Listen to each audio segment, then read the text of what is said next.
வணக்கம் நண்பர்களே, மற்றொரு கலந்துரையாடலில் உங்களோடு இணைந்து கொள்வதில் மகிழ்ச்சி. இன்றைக்கு குறிப்பாக பேச இருக்கின்றபடி என்றால், கடந்த சில வாரங்களாக நாங்கள் கடந்த கால சம்பவங்கள் தொடர்பில் பல்வேறு ஆய்வுகளையும் மேற்கொண்டு வருகிறோம். அது தொடர்பான பல்வேறு உரையாடல்கள் நடைபெறுகின்றது.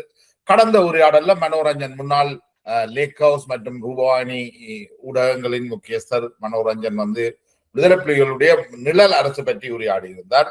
இது தொடர்பில் அது தொடர்பான சில கேள்விகளுக்கு பதிலளிப்பதற்கு, தன்னுடைய கருத்துக்களை சொல்வதற்குமாக எங்களோடு இணைந்து கொள்கிறார் முன்னாள் போராளி முல்லைமதி அவர்கள். கவிஞர், ஆய்வாளர். வணக்கம் முல்லைமதி. வணக்கம் ஜெயபாலன். வணக்கம். பல்கலைக்கழகத்தில் இருந்த இந்த மெத்த படித்த மேதாவிகளோ இவங்கள் யாராவது பொது வெளியில வெளிக்கிட்டு அல்லது எங்கேயாவது சொல்லி நிப்பாட்டு போற, இதுக்கு மேல போர் புரிய முடியாது, நீங்கள் தமிழீழ மக்களை பாதுகாக்க போராட இல்ல புலிகளே, இனிமேல் ஒரு குண்டு விழுந்தாலும் மக்கள் எல்லாம் சாவார்கள், இதுவரை மக்கள் செத்திருக்கிறார்கள், இதுவரை மக்கள் உங்களுக்கு பின்னால வந்திருக்கிறார்கள், நீங்கள் இந்த இடத்துல இதுங்கும் ஆயுதத்தோட நீங்கள் நிக்க முடியாது, ஆயுதத்தை போடுங்கன்னு சொல்லி உரிமை உங்களுக்கு இருந்தது. நீங்கள் எவனாவது சொன்னீங்களாடா?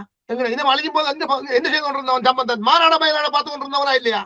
அரசியல் துறை போராளி சரணடையான் பாடுக்கும். கணேசனாக்கள் சரணடைய வருகிறார்கள் என்று சொல்லி பசில் ராஜபக்சா கேட்ட போது தலைவடிகளை விரும்பினால் வச்சுக் கொள்ளுங்க சொல்லி சொல்ல முடிஞ்ச சம்பந்தனுக்கு தன் மக்களை பற்றி சிந்திக்க முடிஞ்சதா? அந்த மக்களை அழிச்ச பொன்சேகாவுக்கு புலிகளை விடங்கும், அந்த மக்களையும் சேர்த்து அழிச்ச பொன்சேகாவுக்கு யாழ்ப்பாணத்தில் போய் வாக்கு வாங்கி கொடுத்ததன் மூலம் சர்வதேச சமூகத்துக்கும் நியாய நீதி பேசுகிறவர்களுக்கும் சம்பந்தம் சொன்ன பதில் என்ன ஜெயபாலன் கதைக்கிறீர்கள்? சும்மா இப்ப ஜெயபாலன் எனக்கு பிடிக்காதுன்னு சொன்னா நான் ஜெயபாலன் கொஞ்சம் பொறுமையா இருக்க. நான் என்ன சொல்றேன்டா, தமிழரசு கட்சியோ அல்லது சம்பந்தனோ தமிழ் மக்களை ஒரு நாளும் காப்பாற்ற போறதில்ல. அவையெல்லாம் பிள்ளை என்று சொல்லித்தான் இயக்கங்கள் ஆயுத போராட்டத்தை கையில் எடுத்தது. சம்பந்தனை நீங்கள் தான் வழியை கொண்டு வந்து தலைவர் ஆக்கினீங்கள். உங்களுக்கு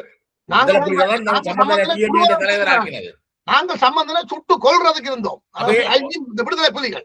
நான் எல்லாம் விடுதலை புலிகள் இயக்கம். அப்ப ஏன் சம்பந்தன் எப்படி தலைவரான? அதான் இதான் சர்வதேச அரசியல். அதுக்கு ஜெயபாலன் இந்த போர்ல என்ன நடந்ததுன்றதை பற்றி நான் ஒரு பாட்டு எழுதினேன். ஜெயபாலன், போர் இறுதி போர், இலிமிகள் தொடுத்த போர், ஈழர்கள் வாழ்வை சிதைத்த போர், இப்போது உளவியல் போர். அதாவது இந்தியா வந்தது என்று சொல்றோம் இல்லோ, இந்தியா அங்க வரே இல்லை, அம்பானி ஆதானி தான் வந்தவர்கள், டாடா மட்டும் வேற இல்லை. ஏன்னா டாடா புலிகளுக்கு ஆதரவானவர் அவர் தெளிவாக இருந்தார். தமிழ் மக்களுக்கு ஒரு தீர்வு வேணும், தமிழ் புலிகள் கண்ணியமாக நியாயமாக நடந்து கொள்ள வேணும், அவர்கள் தங்களுக்கான ஒரு நாட்டை உருவாக்குவார்களாக இருந்தால் அவர்களுக்கு டாடா நிறுவனம் என்ன உதவி செய்யுமோ அதை நாங்கள் செய்வோம். அரசியல் ரீதியாக நாங்கள் ஒன்றுக்கும் நாங்கள் ஈடுபடுற இல்லை, நாங்கள் அடுத்தவன்ற முதுகுல போயிருந்து உழைக்க விரும்புற இல்லை, எங்கட மண்ணில இருந்து எங்களால உழைக்கலும் என்று சொல்லி டாட்டா சொன்னவர்.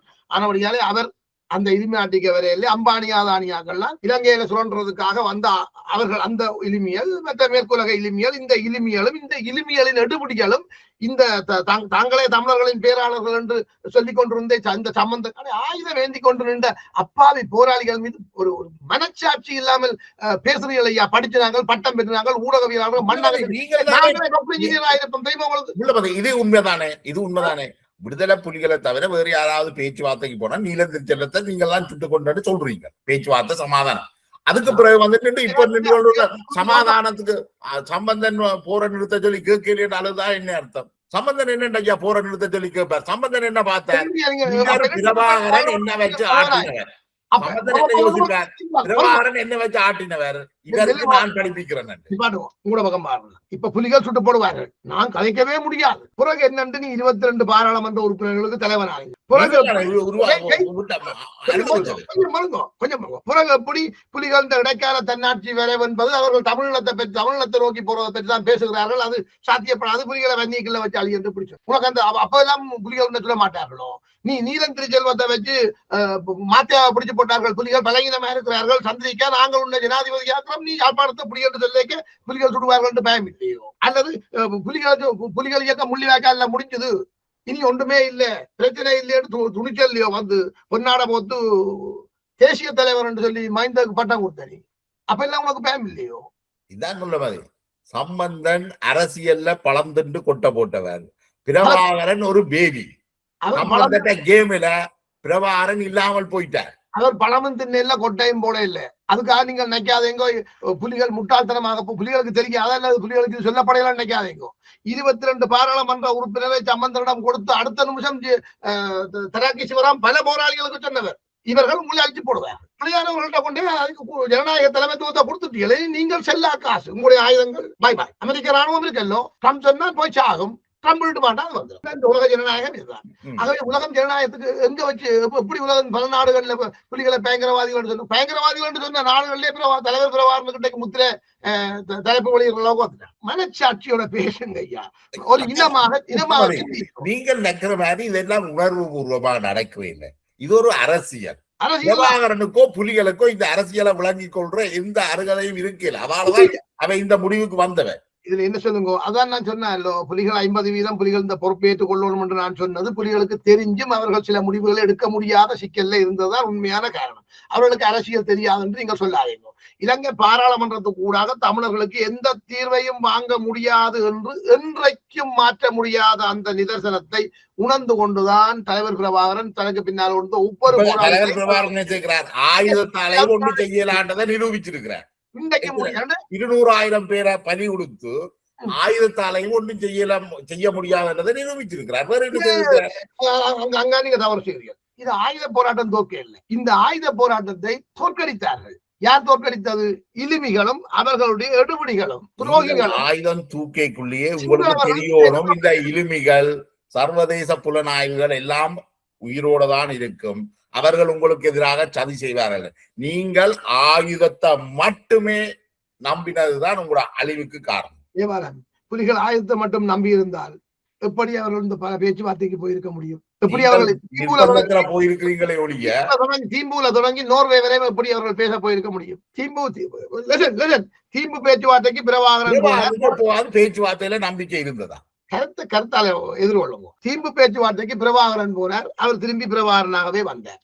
பிரேமதாசாவின் பேச்சுவார்த்தைக்கு மாத்தையா போனார், அவர் அரசியல்வாதியாக வந்தார். சர்வதேச மத்தியஸ்தத்துடனான பேச்சுவார்த்தைக்கு கருணா போனார், அரசியல்வாதியா வந்தார். அரசியல்வாதிகளாக வந்தவர்களை புலிகள் துரோகியாக்கி இயக்கத்தில் உள்ளக பிரச்சனை சரியோ. ஆனபடியால இன்றைக்கு வரலாறு பேசுகிற உங்களை போலேயா அரசியல்வாதி சார்பில்லாமல் நியாயபூர்வமாக கதைக்க வேணும். அப்ப இந்த ரெண்டு நானும் தான் சொல்றேன், மக்கள் நான் கேட்க போயிருப்பேன், நீங்கள் நானும் கதைக்கிறேன், மக்கள் நான் கேட்கிறேன். அப்ப இந்த 2 பவுன் நகை செலுத்தக்கூடிய 2 பவுன் நகையை இந்த போராட்டத்துக்கு கடன் அடிப்படையில் கொடுக்கக்கூடிய நிலையில் இருந்தவர்களிடம் மட்டும்தான் புலிகள் வாங்கினார்கள் என்பதை அந்த மண்ணில் வாழ்ந்து அப்படி 2 பவுன் நகையை கொடுத்தவர்களில் ஒருவனாக நான் சொல்றேன். அதை விடுங்க. மற்றது என்னது 22 கரட்டுக்கு 16 கரட்டு. உங்களுக்கு உண்மை தெரியாது, மனோரஞ்சனுக்கே உண்மை தெரியாது. மக்கள் ஒன்றே நகைகளை புலிகள்கிட்ட கொடுத்துடும். 2 கொடுத்துடும். புலிகள் எல்லாத்த நகையும் வாங்கி 10 இலக்கத்தை எழுதி போட்டு நகைகளை ஒன்று சேர்த்துடும். அங்க ஒன்றே பார்த்தா சில நகைகள் 16 கரட்ல இருக்கு, சிலது 18 இருக்கு, சில 22 இருக்கு. 16 கரட்டும் 18 கரட்லும் கூட நகை செய்யறாங்களோன்னு சொல்லி தமிழந்தியர் கேட்டேன். ஆனா 5 கரட்ல நாங்க செய்யலாம் இன்னொரு சொன்னேன், ஒரு கதைக்கு சொல்றேன். அப்படியாப்பா பிரச்சனை? இப்ப கவனம் யாருங்கடாப்பா, அந்த நகைகளை பிரிச்சு எடுத்து என்னங்கடாப்பா. அப்ப இப்ப 16 கரட்ல தந்தவைக்கு நாங்களும் 16 கரட்டாப்பா கொடுக்கணும். 16 கரட்ல தந்தவைக்கு 22 கரட்டா கொடுக்க முடியுமா? திருப்பி இது கடன் திருப்பி மீளளிக்கும். இப்ப மீளளிக்க 10 ரூபா தந்தவனுக்கு 25 ரூபா கொடுக்கலாம். நான் கதைக்க வரேன், 25 ரூபா கொடுக்கலாமோ? கொடுக்கல. அப்ப என்ன செய்தார் தமிழேந்தியர்? இந்த 16 18 கரட்ல தந்தவை எல்லாரையும் கூப்பிட்டு அவையிட்ட சொல்லு, இது எடுத்துக்கொண்டு 22 தர சொல்லு. அப்படி இல்ல உங்களுக்கு திருப்பி நாங்க தரையக்க 16 தான் தருவோம். 16 இல்ல, நாங்க 16 செய்யவே மாட்டோம். இங்க 16 கரட்டு உங்களுக்கு வேண்டாம், நாங்கள் அதுக்குரிய பணத்தை தாரோம், கையெழுத்து வச்சுட்டு போக சொல்லுதான் எனக்கு தெரிஞ்சு தமிழேந்தியராக்கள் அந்த முடிவை அப்பொழுது எடுத்தார்கள். ஆனால் அவ்வளவு பெண்மையானவர்களா? அதான் உங்களுக்கு தெரியல, உங்களுக்கு உண்மையான புலிகளை தெரியாது. நீங்கள் புலிகள ஒரு சில பக்கங்களை மட்டும் வச்சுக்கொண்டு, அல்லது உங்களுக்கு நீங்கள் அறிஞ்ச செய்திகளை வச்சுக்கொண்டு, அல்லது உங்களுடைய மனப்போக்கில நீங்கள் புலிகளை பாக்குறீங்க. ஆனால் நீங்கள் உண்மையான புலிகளுக்குள்ள போய் பார்த்திருந்தா தான் அவர்கள் அவ்வளவு மென்மையானவர்களா? போராளிகள் மீது எங்களுக்கு தமிழீழம் என்ற ஒரு கனவுக்காக இப்ப ஒருவன் 12 தினங்கள் அணுவணுவாக தன்னை அர்ப்பணிச்சான் என்றால் அவனை விட மென்மையானவனை நான் இந்த உலகத்தில் எங்கேயும் தேட விரும்பேன். 12 தினங்கள் பட்டினியில் கிடந்து தன்னை கொடை தந்தவன் திலீபன், எண்ணியதை பாரும் எல்லோரும் வாரும் என்றுதான் நான் திலீபன் வழியில் வருகிறோம் என்ற அந்த இருவட்டில் எழுதின முதலாவது பாட்டு எழுது. கரும்புலியா போய் படிச்சவன் நீ தற்கொலை போறா என்ன? நீ அதையெல்லாம் கொச்சியா பேசுகிறார் இந்த மனோரஞ்சன், நன்மையாக கண்டிக்கிறேன். அதாவது பலகீனமான நமது இனத்தின் ஒரு பலமான ஆயுதமாக நான் கரும்புலிகளை ஏற்றுக்கொள்ளுகிறேன் என்று தான் தலைவர் சொன்னார். எத்தனை கரும்புலி போராளிகள் கரும்புலிக்கு விண்ணப்பிச்சவர்கள் எத்தனை பேர் விண்ணப்பம் விடுதலை புலிகளால் நிராகரிக்கப்பட்டது உங்களுக்கு தெரியாது. எத்தனை பேரே அந்த அந்த விண்ணப்பங்களை ஏற்றுக்கொண்டு கரும்புலிகளாக அனுப்ப விடாமல் மறைச்சு வச்சிருந்தவர்கள் உங்களுக்கு தெரியாது. விடுதலை புலிகள் மீது கடைசியாக ராணுவ தாக்குதல் எடுக்கிறதுக்கும் அதுதான் காரணம். என்னுடைய தனிப்பட்ட அனுபவம் ஐயா, என்னுடைய தந்தை செல்லக்கிளியம்மானுக்கு உதவ போய் பொலிஸ் பிரச்சனையாகி இதனால என்னுடைய தந்தை இறந்து போனதுக்கு பிறகு நான் புலட் இயக்கத்துல சேர போன என்ன இடைவெளியில வச்சு என்ன சிறிய என்ன பறிச்சு எடுத்து புலிகள் இயக்கத்துக்கு கொண்டு போய் நீ எங்கேயும் ஆயுதம் தூக்கப்படாது, நீ உனக்கு உன்னுடைய வேலை உன்னுடைய குடும்பத்துக்கு உதவி செய்ய வேண்டிய நேரத்தில் அங்க நிக்க வேணும்.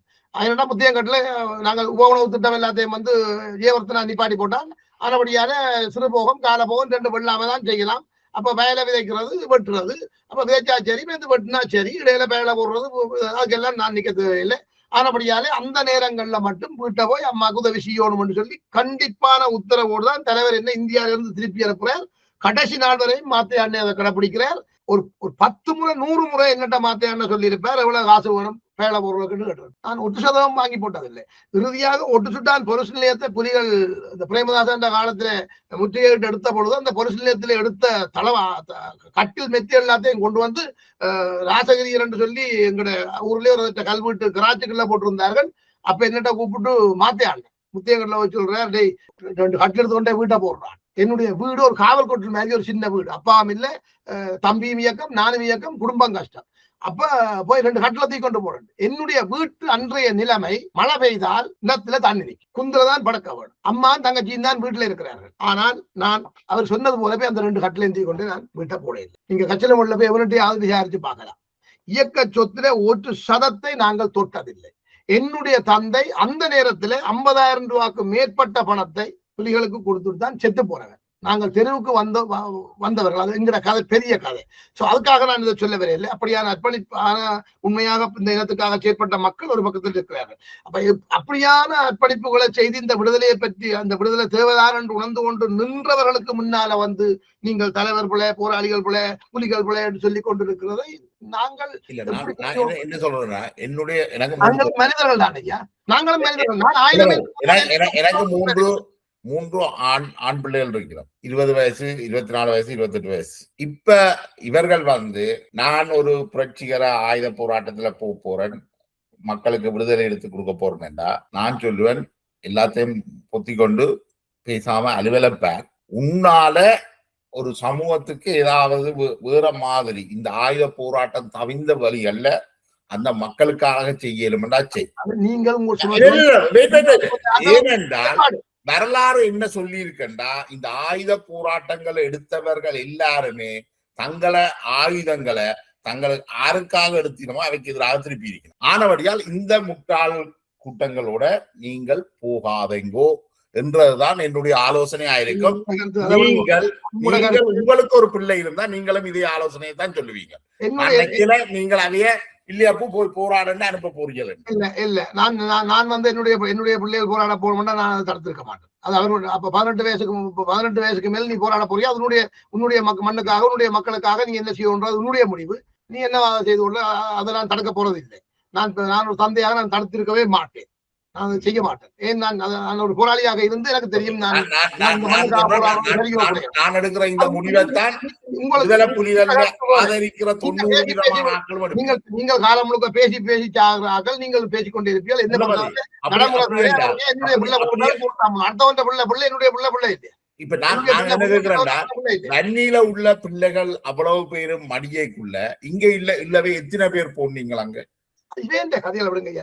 அதாவது ஒரு சமூக உலக போராட்ட வரலாற்றுல எத்தனை வீதமானவர்கள் போராடி விடுதலை பெற்றிருக்கிறார்கள். கியூபான விடுதலை போராட்டத்துல நேரடியாக பங்கு பெற்றவர்கள் எவ்வளவு பேர். அப்ப அர்ஜென்டினால இருந்து வந்து சேகோரா விடுதலை கியூபாவுக்காக போராடினார். அப்ப அதையும் கேட்கலாம், நீங்க அர்ஜென்டினால இருந்து வந்து நான் எங்கட போராட்டத்தின் அனுபவத்தில இருந்து தானே நான் பார்க்கலாம். அது உங்களோட பார்வை ஜெயபால் தெரியும். அதை விட இப்ப இந்த 22 கரட் 16 கரட் கதையில இவர் சொன்னது ஒரு அப்பட்டமான பொய். எனக்கு தெரிஞ்சு புலிகளுக்கு அந்த நகை கொடுக்கப்பட்டதுக்கு பிறகு 16 நகையை செய்து கொடுத்தேன். அது கூட ஒரு இட்டு கட்டப்பட்ட கை, அது பொய்க்காது. சனம் புலிகள் நீங்க சொன்னீங்க அப்படி நடந்தது.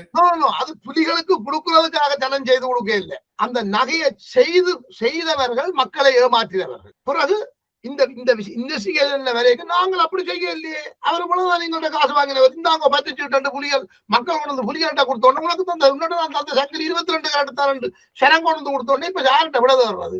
யார் நகை செய்திருக்கிறாரு? எங்க பேர மாலை கூப்பிடுங்க கூப்பிட்டோடனே இந்த நகை நீதானே செய்ய எங்கடா 22 கரெக்ட் இல்ல கொண்டு வா 22 கரெக்ட்ல 2 நகையை கொண்டாண்டு புலியை கொடுத்தவன். அதை நான் இல்லைன்னு சொல்ல. நீதான் 22 கரெக்ட் சொல்லி இந்த 2 பவுன் நகையை ஜெயபாலனுக்கு வித்தனி இந்த பற்றிட்டு இருக்குது. ஆனால் இது 16 கரெக்ட். ஆகவே நீ இப்ப என்ன செய்யறாண்டா 22 கரெக்ட் கொண்டு 2 பவுன் எனக்கு நீதான் நீ நகையாத்தான் தருவோம் சொல்ல 2 பவுன் கொண்டு இங்கதான். ஏன்னா உன்னட்ட 22 கரெக்ட் பவுன் தான் மக்கள் வாங்கி இருக்கிறார்கள். அதை கொண்டு தான் புலிகள் இந்த நகை செய்தவையிட்ட சொல்லி சிலர்கிட்ட வாங்கினவை என்று நான் அறிஞ்சிருக்கிறேன். அதை பற்றி விழிப்பா இருக்கும்படி எல்லா இடம் சொல்லப்பட்டிருந்தா அறிஞ்சுக்காக மக்களை பிடிச்சி துன்புறுத்தவும் இல்லை அல்லது இந்த கம்பி செதுக்கிற வேலைக்கு எல்லாம் போயில்லை. புலிகள் சொன்னது வளர்த்தான் நீ தானே வித்தனி இந்த நீ தானே பேப்பர் கொடுத்துருக்குற இதனுடைய பில் தானே ஓகே இந்த அப்படின்னாங்க இந்த கொண்டு போ 2 பவுனை கொண்டு வந்து இங்க கொடுத்துட்டு போ முடிஞ்சது. அவர் கொண்டு வந்து கொடுத்தாரு. ஏன்னா அவரு 22 கரெக்ட் காசு வாங்கி போட்டு 16 கரெக்ட் செய்தவர் அவர் கொண்டு வந்து கொடுத்தாரு. திருப்பி மீளழிப்பு கடன் திருப்பி செலுத்தப்படும் பொழுது அந்த 2 பவுன் நாய்க்கு புரியுது 2 பவுன் நாயை கொடுத்தார்கள். அப்படி ஆர்கிட்ட வாங்கினேன் எங்க வாங்கினேன்னு தெரியாத கதைகளை எல்லாம் தூக்கி போட்டு கொண்டு விட்டு இருக்கிறார்கள். சிலரை திருப்பி கொடுத்திருக்கிறார்கள். அப்ப அதெல்லாம் அதையெல்லாம் வச்சு கொண்டு வந்து புலிகள் நகை வாங்கினார்கள் 16 மக்களை இழிவுபடுத்தி இதே மக்களை யாரும் இழிவுபடுத்த இந்த உரையாடலே மக்களுக்காக இதே வேளையில ஜெயபாலன் எனக்கு தெரிஞ்ச ஒரு சம்பவம் இன்றைக்கும் அவர் உயிரோடு இருக்கிறார். அந்த நகையை செய்தவரும் உயிரோடு இருக்கிறார், செய்வித்தவரும் உயிரோடு இருக்கிறார், அதை சீதனமா வாங்கினவர்களும் உயிரோடு இருக்கிறார்கள். அவருடைய குடும்ப வறுமை காரணமாக ஒரு 8-10 கரெக்ட்ல கூட நகையை செய்து 10 பவுன் நகையை என்று கொடுத்து கல்யாணத்தை செய்து கொடுத்து பிறகு 2-3 வரியத்துக்கு பிறகு உண்மையான நகையை செய்து கொடுத்துட்டு அந்த நகையை வாங்கி எடுத்த சம்பவங்களும் சமூகத்துக்குள்ள இருக்குதானே. இது இயல்பான விஷயங்கள்.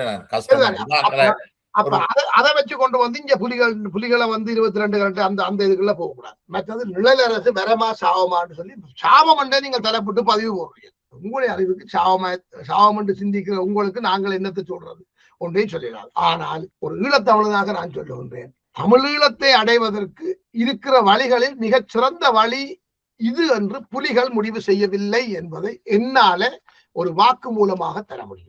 அதுல சம்பந்தப்பட்டவர்கள் யாராவது இந்த பதிவை கேட்டால் இன்றைக்கு உலக நாட்டில் வெளிநாடுகளில் அவர்கள் வாழுகிறார்கள், அவர்கள் வேண்டால் அவர்கள் வந்து ஜெயபாலனிட கூட தயவு செய்து நீங்கள் அந்த வாக்குமூலத்தை வழங்கலாம். 1985 ஆண்டு நான் நினைக்கிறேன் 84 பிற்பகுதி அல்லது 85 நடப்பகுதிக்குள்ள சிங்கப்பூர்ல வந்து ஒன்று கூடி ஒரு வழி வரைபடம் தயாரிக்கிறார்கள் தமிழீழத்தை நோக்கி ஒரு விரைவு பயணம். அதிலே அவர்கள் வந்து அம்சங்களை போடைகளை சொல்றார்கள். இன்றைக்கு 5 இயக்கமாக இருக்கிற இயக்கங்கள் ஏதோ ஒரு வகையில் ஒரு தலைமைத்துவத்தின் கீழ் அணிதிரளாகும். அப்ப இந்த மக்கள்கிட்ட இருக்கிற வளங்களை சோசுகளை எப்படி நீங்கள் பயன்படுத்த வேண்டும், எப்படி நீங்கள் விடுதலையை நோக்கி நகர வேண்டும், இதுல இராணுவ பங்கு இராணுவ செயற்பாடுகளுக்கு எவ்வளவு நீங்கள் ஒதுக்க வேண்டும், மக்களை அதாவது வீதாச்சாரத்தை பெருக்கிறதுக்கு நீங்க என்ன செய்யணும், அதுக்கான உள்நாட்டு உற்பத்திகளை என்ன செய்யணும், பொருளாதார தடை அப்ப இல்லை. ஆனா அவன் அதுல சொல்லியிருக்கிறான் உங்கள் மீது மிக மோசமான ஒரு பொருளாதார தடை வரும், மருத்துவ தடை வரும், இதெல்லாம் வரும். இதை ஈடு செய்யறதுக்கு உங்களுக்கு தமிழ்நாட்டில இருந்து நீங்கள் மறந்து கொண்டுடலாம். ஆகவே இந்த பாக்க நீரின பகுதியில இருந்து இலங்கை கடற்படையை வந்து விட்டவன் நீங்க. அப்ப அதுக்கு நீங்கள் இந்த உங்களோட கடற்படையை வந்து பலப்படுத்தி பாக்க நீரிணைக்குள்ள வந்து இருந்து தமிழ்நாட்டில இருந்து உங்களுக்கான மக்களுக்கான தேவையான அத்தியாவசிய பொருட்களை கொண்டு வருவதற்கான அதுக்கு நீங்க தயார்படுத்தணும். இப்ப 84 85 சொல்றான், 90ஆம் ஆண்டு இதெல்லாம் நீங்க தயார்படுத்தணும் சொல்றான். அதே அந்த வழிவரைபடத்திலே அவர்கள் சொல்றார்கள் 90ஆம் ஆண்டு தமிழீழ தனியரசுக்கான அதாவது நடைமுறை அரசை நீங்கள் நடைமுறை அரசை பிரகடனப்படுத்தி மூத்த போராளிகள் ஓய்வு பெற்ற போராளிகளை முக்கிய பொறுப்புகள்ல இருத்தி ஒரு நடைமுறை அரசாங்கத்தை நீங்கள் கொண்டு வரைக்கி அந்த நடைமுறை அரசாங்கத்துல நீங்கள் நிறைய வேலை வாய்ப்புகளை உருவாக்கி படிக்கிற பிள்ளைகளுக்கு இளந்தலை முறையாக்களுக்கு குடும்பஸ்தர்களுக்கு வேலை வாய்ப்புகளை கொண்டு வரலாம். 2வது நீங்கள் பண்ணை முறைகளை உருவாக்கி பண்ணைகளை நடத்துறதுக்கு பண்ணைகளுக்கு தேவையான வேலைகளுக்கு தேவையான மக்களுக்கு வேலை வாய்ப்புகளை வழங்கலாம். மக்களிடம் போய் நீங்கள் ஒரு 10 ஏக்கர் காணி இருக்கும், அவர் 2 ஏக்கர் வேலை வச்சு போட்டு இருப்பார். அப்ப மிச்சம் 8 ஏக்கரை சேர்த்து 10 ஏக்கரை விதைக்கிறதுக்கு நீங்க அவருக்கு காசை கொடுத்து விட விதைச்சு போட்டு அந்த 8 ஏக்கர்ல இதைத்தான் என்னுடைய அப்பா வந்து 83ஆம் ஆண்டு என்னுடைய அப்பாவும் கட்சியிலோடு சேர்ந்த சிலரும் செய்தவர்கள்.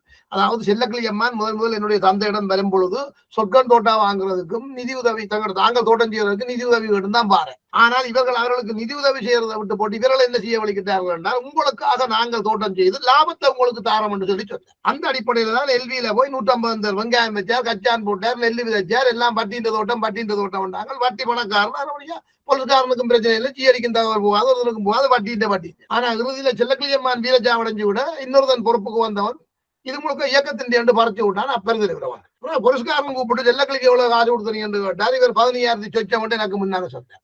ஆனா உண்மையிலேயே அவர் கொடுத்த தொகை 50,000 60,000 மேலே. இவர் மட்டும் கொடுக்கல, இவரோட சேர்ந்து வேறு ஆக்களும் கொடுத்தவர். மற்றவை எல்லாரும் இந்த சீனுக்குள்ள வரையில இவர் மட்டும் வந்தார். கடைசியா இவர் வந்து குளத்துக்குள்ள செத்து புழு பிடிக்க கிடந்து 3வது நாள் அவற்றை உடல் எடுத்து வந்து தாட்டம். இன்றைக்கு என்னுடைய அம்மாக்கு இது தெரியாது. கச்சில மடுவுல ஒரு வீடு கட்டுறதுக்கு தேவையான அத்தனை பொருட்களோடும் வீடு கட்டுறதுக்கு தயாரான நிலையில தான் இறுதியாக வந்து 15,000 லட்சம் வந்த காசை வந்து செல்லக்கிளியம்மான் வாங்கி கொண்டு போறார். அடுத்தடுத்த கிழமை அவர் நீர்வெளியிலே அவர் விளைச்சாவடைஞ்சிடுறார். அது எங்கட துரதிஷ்டம். அதாலே அந்த காசு திரும்பி எங்களுக்கு வேலை இல்லை, நாங்கள் வீடு கட்ட இல்லை. கச்சிலமண்ணுல தெய்வண்ணா வந்து அவளை கல்லையும் ஏற்றி கொண்டு போறார். அவர் சொல்லி பொறுத்தான் ஏற்றி கொண்டு போறார். நான் காசு வச்சு தர மாட்டேன், நீ வீடு கட்டிக்க திருப்பி இவ்வளவு கல்லும் வாங்கி தரணும், இவ்வளவு ஓடும் திருப்பி வாங்கி தரணும்ட்டு அந்த அத்திவாரம் போட வச்சிருந்த கல்லு, மற்றது செங்கல்லு, ஓடு இவ்வளவும் வாங்கினது கச்சிலமண்ணுல தெய்வண்ணு, ராசகரியத்த மகன் தெய்வண்ணு. ஆனால் அந்த ஆள்ல நான் ஒரு பிள்ளையும் சொல்ல மாட்டேன். அவர் வந்து நீ இப்ப வீடு கட்ட வசதி இல்லை, வச்சு சும்மா வச்சுக்கிறாய், ஓகே இப்ப நாங்க கல்லெடுக்க இயலாது, நான் இப்ப கட்ட போறேன் கிணறு, வீடு கட்ட போறேன், நான் இப்ப இதை பாவிக்கிறேன், நீ கட்ட வைக்கணும், அவ்வளவு சாமானை கொண்டு நான் இறக்கி போறேன். அந்த அப்படியே செய்திருக்கு. ஆனால் அப்பறம் செத்து போனார், குடும்பம் கஷ்டம், அப்பறம் கொஞ்சம் காசை வாங்கிக்கிட்டார், நாங்களும் வாங்கி போட்டோம். அப்படியே முடிஞ்சது. நாங்கள் ஓலக்கோட்டில் ஏழைக்கு மனிதர்களாக தம்பி இயக்கத்துக்கு போனார், நானும் போனேன். இந்த குடும்பம் தெருவுக்கு போச்சு. தங்கச்சி அவன் பேருந்து இயக்கத்தை விட்டு நான் தான் இயக்கத்தை விட்டு ஒரு நாடு கலைச்சு விட்டேன். இப்படித்தான் எங்களோட வாழ்க்கை, இப்படித்தான் நாங்க போராடினாங்க. அப்ப நீங்கள் சுகமாக இருந்து கொண்டு இயக்கத்துல குற்றம் சொல்றதை எல்லாம் என்ன போன்றவர்கள் ஏற்றுக்கொள்ளணும் இல்லை. இங்க அவர்களும் சுகமாக இருக்கல, அவர்கள் உங்களால விரட்டப்பட்டவர். இப்ப முள்ளமதி இப்ப அந்த ஆயுத போராட்டத்தை அந்த வழி வரைபடத்துல ஒரு தலைமையை கொண்டு வரணும் என்று சொல்லப்பட்டிருக்கு. அந்த ஒரு தலைமையா கொண்டு வரணும்ன்றது நீங்கள் எல்லாரும் ஐக்கியப்படணும்ன்றதா அல்லது எல்லாரையும் அழைச்சு நீங்கள் மட்டும் இருக்கணும்ன்றதா? அவங்க எழுதியிருந்த அந்த வசனம் வந்து அவங்க மிக நுட்பமா தான் எழுதியிருந்தவங்க. நீங்கள் ஏதோ ஒரு வகையில் ஒரு தலைமைத்துவத்தின் கீழ் அணிதிரணும். அதுலதான் மாத்தியா என்ன செய்யறார், எல்லா இயக்கங்களையும் ஒருங்கிணைக்கிறதுக்கு சிவத்தம்பி உள்ளிட்டவர்களை வன்னி எல்லாம் வடகிழக்கு எல்லாத்திலையும் இருந்து கொஞ்சம் புத்திஜீவிகளை எடுத்து ஒரு குழுவை உருவாக்கி எல்லா இயக்கத்தோடையும் கதைச்சு ஒரு பொது நிலைப்பாட்டுகளை அனைத்து இயக்கங்களையும் கொண்டு வந்து இராணுவத்துக்கு தேவையானவர்கள் எடுத்து மற்றவர்களுக்கு எடுத்து பிரிக்கிறதுக்கான ஒரு திட்டம் ஒன்று இருந்தது. இந்த திட்டம் இருக்கும் பொழுதுதான் 86ஆம் ஆண்டு ஜனவரி மாதம் நீர்வேலியில இருந்த விடுதலை புலிகளுடைய உசன் என்ற முகாம், அந்த முகாமுக்கு பேர் உசன், அதோட டைவர்ட்டுக்காக நாங்கள் வச்சிருந்து நாங்கள் உசன் என்ற ஊருக்கு பேர் இருக்குது. வழக்கம் மிஷன் விடையில நாங்கள் எங்கிட்ட ரேடியோக்கள்ல கதை கேட்க உசனுக்கு வான்னு சொல்லி சொல்லுவோம். உசனுக்கு வாண்டால் அவன் அதை மொய்ட்ட பண்றவன் பாப்பான், உசனுக்கு போறாங்கன்னு சொல்லி நாங்கள் வாரது இங்க நீர்வேலியில அந்த முகாமுக்கு பேர் உசன். அந்த முகாமில வந்து யாழ்ப்பாணம், அதாவது வடக்கு பணக்காரர்கள் 5 பேர் வருகிறார். அந்த 5 பேர்ல ஒருவர் திருச்சியை சேர்ந்த இந்தியர், அவரும் வவுனியாவில் பெரிய வணிகரா இருக்கிறார். மிச்ச 4 பேர் ஈழத்தமிழர்கள். இந்த 5 பேரும் வந்து புலிகள் இயக்கத்துக்கு கட்டளை விட்டார்கள். ஐசே, நான் சொல்றது கேளும் ஐசே என்றார் கிட்டன் கேட்பார். அவர் சொன்னது எல்லாத்தையும் ஆயுதங்களையும் பறையுங்கோ, நீங்கள் ஆளாளுக்கு வந்து காசு வைக்க, உங்களுக்கு காசு இருக்கு, எங்கள்கிட்ட காசு இல்லை, எல்லாத்தையும் ஆயுதங்களையும் பறையுங்கோன்னு சொல்லி சொன்னார். அப்படி செய்ய முடியாது என்று கிட்டன் சொன்னார். அவர்களும் ஆயுதம் வைத்தது எங்களுடைய மக்களின் விடுதலைக்காக. அவர்களும் எங்களோட சகோதரர்கள். கோட்டையில நாங்கள் எல்லா இயக்கங்களும் தான் இப்ப ஆயுதங்களோட நிற்கிறோம். அப்படி செய்ய முடியாது, எங்களுக்குள்ள பிரச்சனைகள் இருக்கு, முரண்பாடுகள் இருக்கு, மாற்று கருத்துகள் இருக்குது, அடிப்படை அண்டைகள் இருக்கு, எல்லாம் இருக்குது. இது எல்லாத்தையும் சீர்திருத்தவனும் வேணுமெண்டா நீங்களும் எங்களுக்கு உதவி செய்யுங்க. மாத்தியாதான் அதுக்கான முயற்சி எதுவும் எடுத்துக்கொண்டிருக்கிறார். என்ன மாத்தியான்னு சொல்ல, மாத்தியா அண்ணா அதை பற்றி கலைக்கிறதுக்கு தயாரில்லை, மாத்தியா அண்ணா அந்த டாபிக்கை வெளில எடுக்க இல்லை. ஆனா அவரே அந்த பணக்காரர்களின் சார்பில் வந்தவர்களை இதெல்லாத்தையும் ஐசே என்றார். கிட்டன் எழுதி போட்டேன். திருப்பி கிட்டண்ணை எழுத்துக்கொண்டு திருப்பி இருத்தின உடனே கிட்டண்ண சொன்னார், நாங்கள் ஒரு போராட்ட இயக்கம், நீங்கள்லாம் எங்களை சந்திக்க வந்தீங்க, நாங்கள் உங்களை சந்திக்கவே இல்லை, நாங்கள் உங்களை மதிக்கிறோம், உங்களோட கருத்துக்களை மதிக்கிறோம், ஆனா நீங்க சொல்றதை எல்லாம் செய்யறது எங்களுக்கு வேற இல்லை. இங்க நாங்கள் எங்களோட மக்களோட கலந்தாலோசிச்சு நாங்கள் இந்த போராட்டத்தை நாங்கள் நடத்தி கொண்டிருக்கிறோம். ஆகவே உங்களுக்கு நீங்க சொல்லுங்க, உங்கள்ட்ட எல்லா இயக்கங்களும் வந்து காசு சொன்னா இப்ப நீங்கள் செலவு கொடுத்துட்டீங்கன்னா இயக்கம் வந்தா சொல்லுங்க, நாங்கள் செலவு வந்து கேட்டது கொடுத்துட்டோம், இப்ப எங்களால் இயலாது, அடுத்த முறை தாரம் உங்களுக்கு சொல்லுங்க, நீங்கள் அடுத்த முறை எங்களுக்கு தாங்க, அடுத்த முறை பிளட்டு கொடுங்க, அதுவும் கூட பிரச்சனை இப்படித்தான் கிட்டன்னு சொன்னார். ஆனால் அடுத்த சில மாதங்கள்லேயே செலோ மீதான ஒரு பெரும் தாக்குதல் நடத்த வேண்டிய நிலை எப்படி உருவாயிரு உங்களுக்கு தெரியுமோ? அந்த அந்த அந்த 5 பேர் கொண்ட குழுவில அந்த 5 பேருக்கு லீட் பண்ணி வந்தவன் என்னை கடந்து கொண்டு வாசனால போய்க்க சொல்லிப்பட போறான். இந்த மடையங்களோட காட்சி பிரியோகம் இல்லை, நாங்கள் அமர்லிங்கத்துல சொல்லி இந்தியாவுக்கு சொல்லி ஆயுதங்கள் எல்லாத்தையும் ஆயுதங்களையும் பறிப்போம் என்று சொல்லி போட்டு போறான். ஒரு வார காலத்துக்குள்ளேயே சுரீசபாரத்தினம் தமிழீழத்துக்கு வாரேன். தமிழீழத்துக்கு சுரீசபாரத்தினம் வாரர் கண்டனுக்குள்ள வச்சு தாசனியை சுட்டுக் கொள்றார்கள். கிட்ட ராணுவ ரீதியாக அந்த பிரச்சனையை பார்த்தார். இந்த தமிழர்கள் வந்து எங்களுக்கு என்ன சொல்லி போட்டு போனவங்க சிறியன் வந்திருக்கிறான். தாஸ் குரூப்புக்கு யாழ்ப்பாணம் கேந்திரங்க வச்சு விட்டவங்க அவங்க ஒவ்வொரு நாளும் தான்டாப்பா நெல்லியடியில இந்த கொடியாமத்துக்கு வராங்க. அந்த சுட்டிவரம் கோயிலுக்கு அங்க நிலைமுறை வச்சுட்டு அடிச்சு விட அப்படியே வாகனத்தோட இல்லாம போடுவாங்க லேண்ட் சர்க்காரோட. எனக்கு அவங்களை கூப்பிட்டு வச்சு கேந்திரங்க சொல்றாங்க இந்த பேக்கதாச்சும் ஒன்று சின்னவன் அதனால என்ன கேட்குது என்ன காட்சி ஒன்றுக்குறா நீ அவங்க எங்களை அடிக்க போறாங்க. நீங்க மாத்தியா நீங்கள் அங்க நடந்துறீர்கள் நாங்கெல்லாம் நானும் எந்தபடியும் தான் ரோட்டா கிடக்க வேண்டி வரும் கிட்ட சொல்றேன். கிட்ட சமாளிக்கிறதுக்கு மாத்தியான எவ்வளவு கதை சொல்லி பார்த்தேன். மாத்தியான சொன்னார் அவட்ட பண்ணி கதை உங்களுக்கு நீதான் பொறுப்புன்னு சொல்லி சொன்னேன். அவர் தலைவரை பண்ணிட்டு வந்துச்சார். இதான் நடக்க போகுது, நான் சொல்றதுதான் நடக்கும். அவங்க எங்களை அடிக்க போறாங்க, இப்படி அவங்க வந்து சொல்லிப்பட போனவங்க. இப்ப நாங்கள் மாட்டோம்னு சொல்லி போட்டோம், சிலவங்க சொல்லி அந்த சொல்லுது. அதனுடைய விளைவு தான் நாங்கள் சிலவர்களை வந்து 100 பேரை இழக்க வேண்டி வந்தது. அதே மாதிரி ஆயிரக்கணக்கில் என்றாங்க. இவங்க சொல்ற கணக்குகளை பார்த்தா அந்த நேரம் இயக்கத்துல அவ்வளவு ஆக்களே இல்லையே. இந்த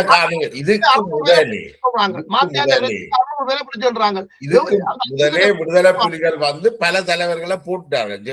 டெல்லி ஜெகனை போட்டுக்கிறார்கள். பாங்கால சகோதர படுகொலைகள் ஆரம்பிச்சாங்க. ஆனா நீங்கள் சும்மா படுகொலையை முதல்ல ஈழ போராளிகளுக்கு ஆரம்பிச்சது பிரபாரம் தான் ஆரம்பிச்சு வச்சது. அவனதான் உங்களுக்கு தமிழர்கள் ஆரம்பிச்சோன்னு சொல்றீங்க. சுழிபுரம் படுகொலையை செய்த அந்த 6 பேரை படுகொலை தானே.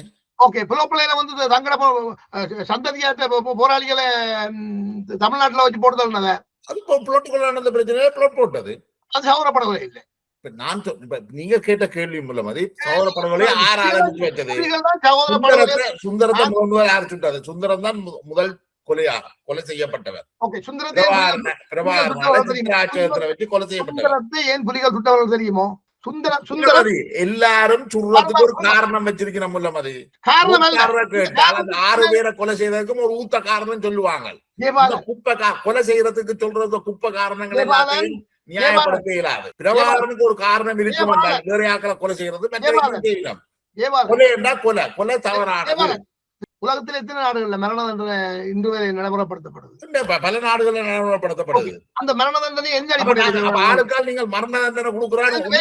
அதிகாரம் வந்தது பிரபாகரனுக்கு அதிகாரம் கொடுத்தது. மக்களுக்கே வாக்கு போட்டது. பிரபாகரனுக்கு அதிகாரம் கொடுத்தது 20 வயசுல பிரபாகரனுக்கு ஆளையே தெரியாமல் போய் துரியப்பாவை சூடுறார். அறிவு இல்லையா பிரபாகரனுக்கு? இது துரியப்பாவை சுட போய்க்கல. பிரபாகரனுக்கு ஆறு துரியப்பாண்டே தெரியாது. கொண்டு விளங்குதல்லோ துரியப்பாவை ஆரண்டே தெரியாத ஒருவரை தான் விவகாரம் சுற்றுக்கிறான்றது விளங்குதல்லோ. அப்ப அங்கே வச்சு தனிப்பட்ட பிரச்சனை ஒன்றும் இல்லை. ஒரு ஆள் என்னென்று முள்ளமதி தமிழ் மக்களுடைய தலைமையை எடுத்தார். 2 விஷயத்துக்கு நான் பதில் சொல்றேன். கலைக்கப்படுவோம். சுந்தரத்தை புலிகள் சுட்டதுக்கு சுந்தரம் புலிகள் சொன்ன காரணம் என்ன தெரியுமோ? புதிய தமிழ் புலிகள் என்ற இயக்கம் உருவாக்கப்பட்ட போது அவர்கள் ஒரு நிலைப்பாடு எடுக்கிறார்கள். இந்த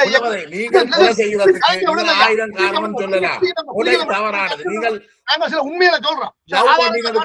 கொலை செய்த பிரபாரம் கொலை செய்திருக்கிறார். 2 விடுதலை புலிகள் என்ற 2 பேர் லவ் பண்ணி அவர் கற்பனை பிரெக்னன்ட் ஆனதுக்காக அந்த கற்பத்துல இருக்கிற பிள்ளையை செய்து பிரபாரம் கொலை செய்திருக்கிறார். உள்ளக பிரச்சனை புலி செய்தான இபிஆர்ல செய்தான ஆர் செய்தான கொலை கொலை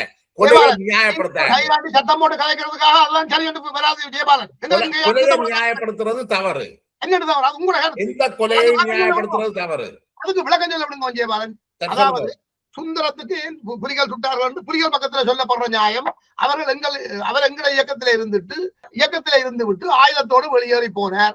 அந்த காரணத்தினால் அவருக்கு நாங்கள் மரண தண்டனை வழங்கினோம் என்று தான் கனடாவில் இருக்கிற சங்கரானந்த சாமி பதிவு விட்டு இருக்கிறார். எனக்கு அவர் விட்டதெல்லாம் நான் பார்க்கிறேன். கதை எல்லாத்துக்கும் இல்ல.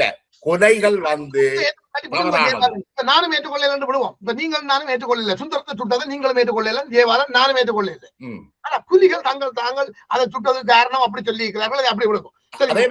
அதே மாதிரி ஒவ்வொருத்தரும் தாங்கள் கொலை செய்ததுக்கு ஒரு காரணம் கண்டுபிடிப்பாங்க. அதையெல்லாம் நாங்கள் கேட்டுக்கொண்டிருக்கிறோம். கொலை தவறானது, அதை கேட்டுக்கொண்டிருக்க சொல்லல. ஆனால் புலிகள் ஏனைய இயக்கங்கள் கொலை செய்த மாதிரி கொலை செய்யல. நீங்களே சொல்றீங்க, அதுதானே மனோரஞ்சனம் நீங்களும் எல்லாரும் சொல்றீங்க. புலிகள் சிஸ்டமேட்டிக்காகத்தான் கொலை செய்தார்கள். அவர்கள் திட்டமிட்டு தண்டனை என்ற பேர்ல கொலை செய்தார்கள் சொல்றீங்களா? எல்லாம் அவர்களை பொறுத்தவரையிலே அது தண்டனை, உங்களை பொறுத்தவரையிலே அது தண்டனை என்ற பேர்ல கொலை செய்யல. விடுதலை புலிகள் அந்த ஸ்ட்ரக்சரே ஒரு கொலை இயந்திரம். அது அப்படி நீங்க மூலோபாயம். அது நீங்க சொல்றீங்க ஜெயபாலன். அது உங்களுடைய பயங்கரவாதிகள் என்று தடை செய்யப்பட்டிருக்கிறோம். பயங்கரவாதிகள் என்று தடை செய்ய இல்லை. உலகம் முழுக்க அதானே நடந்தது. புலிகளை பயங்கரவாதிகள் ஆக்கினால்தான் அவருடைய ஆயுதங்களை பறிச்சு அழிச்சு தமிழர்களை அடிமையாக்கலாம் என்றதுக்காகத்தான் புலிகளுடைய ஆயுதங்களை பறிச்சதை தவிர இதுக்காக எல்லாம் பண்ணல. உங்க உலக நாடுகள்ல எவ்வளவு செய்கிறார்கள், எப்படி எல்லாம் போட்டு தள்ளுறார்கள் ஒன்றும் தெரியாமல் நீங்க கலைச்சு தான் இருக்கிறோம். நீங்கள் ஊடகவியலாளர் என்ற பெயர்ல இருந்து கொண்டு ஜெயபாலன் உலகத்திலே என்ன நடக்குதுன்றது தெரியாமல் புலிகள் மற்றும் நீங்கள் தான் இன்னும் கற்காலத்துல நிற்கிறீர்கள். கொலை செய்துதான் விடுதலை எடுப்போம், கொலை செய்கிறது கொலை அல்ல, நல்ல கொலை கெட்ட கொலை என்று நீங்கள் தான் கற்காலத்துல இருக்கிறீர்கள். நீங்கள் இன்னும் இந்த ஜனநாயக உலகத்துக்கு வரையில்லை. கொலை வேண்டாம், கொலையே வேண்டாம். சரிதானே? நன்றி முல்லமதி. நீண்ட உரையாடல், நல்ல உரையாடல். தொடர்ந்து பேசுவோம்.